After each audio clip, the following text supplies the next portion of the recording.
इस बार 21 जनवरी 2022 दिन शुक्रवार को माघ महीने में संकष्टी चतुर्थी या तिल चौथ व्रत किया जाएगा। इस व्रत में भगवान श्री गणेश की पूजा होती है। इस व्रत को करने से संतान प्राप्ति और संतान की कोई चिंता है तो वह दूर करने वाली यह चतुर्थी मानी गई है। इस व्रत की कथा इस प्रकार है। तिल चौथ या चतुर्थी की कहानी। एक शहर में देवरानी जेठानी रहती थी। जेठानी अमीर थी और देवरानी गरीब थी। देवरानी गणेश जी की भक्त थी। देवरानी का पति जंगल से लकड़ी काट कर बेचता था और अक्सर बीमार रहता था। देवरानी जेठानी के घर का सारा काम करती और बदले में जेठानी बचा हुआ खाना, पुराने कपड़े आदि उसको दे देती थी। इसी से देवरानी का परिवार चल रहा था। माघ महीने में देवरानी ने तिल चौथ का व्रत किया। 5 आने का तिल व गुड़ लाकर तिलकुट्टा बनाया। पूजा करके तिल चौथ की कथा कहानी सुनी और तिलकुट्टा छींके में रख दिया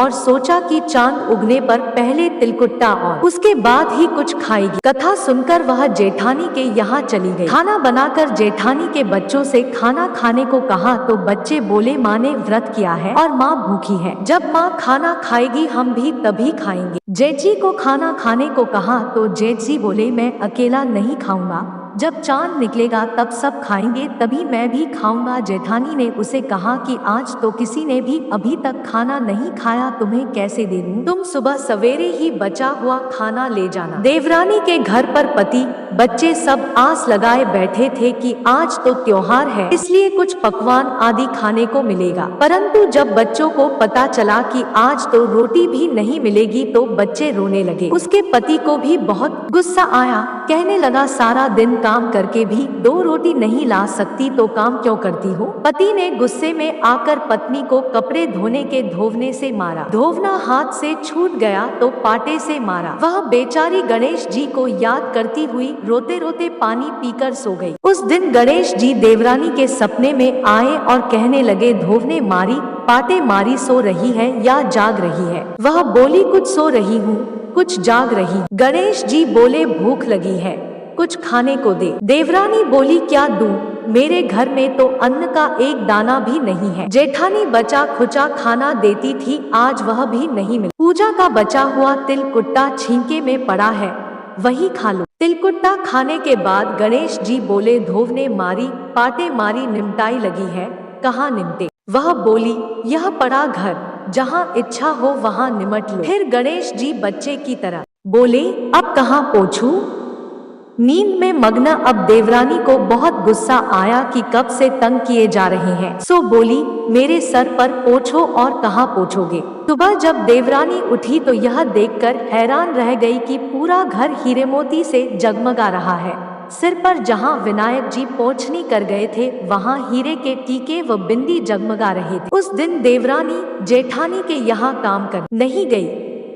बड़ी देर तक राह देखने के बाद जेठानी ने बच्चों को देवरानी को बुलाने भेजा। जेठानी ने सोचा कल खाना नहीं दिया इसीलिए शायद देवरानी बुरा मान गई है। बच्चे बुलाने गए और बोले चाची चलो, माँ ने बुलाया है, सारा काम पड़ा है। देवरानी ने जवाब दिया अब उसकी जरूरत नहीं है, घर में सब भरपूर है गणेश जी के आशीष से। बच्चों ने घर जाकर माँ को बताया कि चाची का तो पूरा घर हीरे मोतियों से जगमगा रहा है। जेठानी दौड़ती हुई देवरानी के पास आई और पूछा कि यह सब हुआ कैसे? देवरानी ने उसके साथ जो हुआ वो सब कह डाला। घर लौटकर जेठानी अपने पति से कहा कि आप मुझे धोवने और पाटे से मारो। उसका पति बोला कि भलीमानस मैंने कभी तुम पर हाथ भी नहीं उठाया, मैं तुम्हें धोवने और पाटे से कैसे मार सकता हूँ? वह नहीं मानी और जिद करने लगी। मजबूरन पति को उसे मारना पड़ा। उसने ढेर सारा घी डालकर चूरमा बनाया और छीके में रखकर और सो गई। रात को चौथ विनायक जी सपने में आए, कहने लगे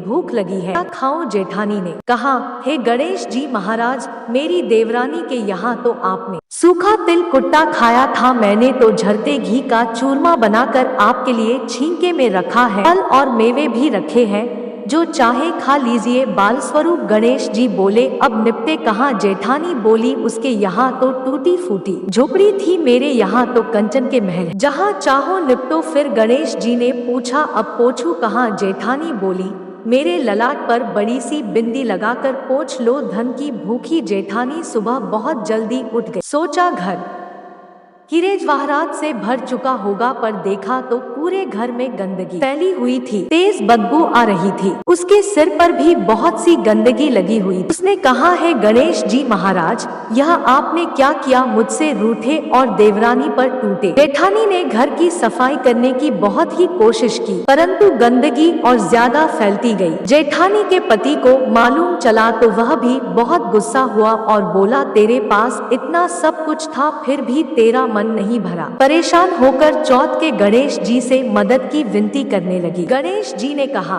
देवरानी से जलन के कारण तूने जो किया था यह उसी का फल है। अब तू अपने धन में से आधा उसे दे देगी, तभी यह सब साफ होगा। उसने आधा धन बांट दिया, किंतु मोहरों की एक हांडी चूल्हे के नीचे गाड़ रखी थी। उसने सोचा किसी को पता नहीं चलेगा और उसने उस धन को नहीं बांटा। उसने कहा, है श्री गणेश जी, अब तो अपना यह बिखराव समेटो।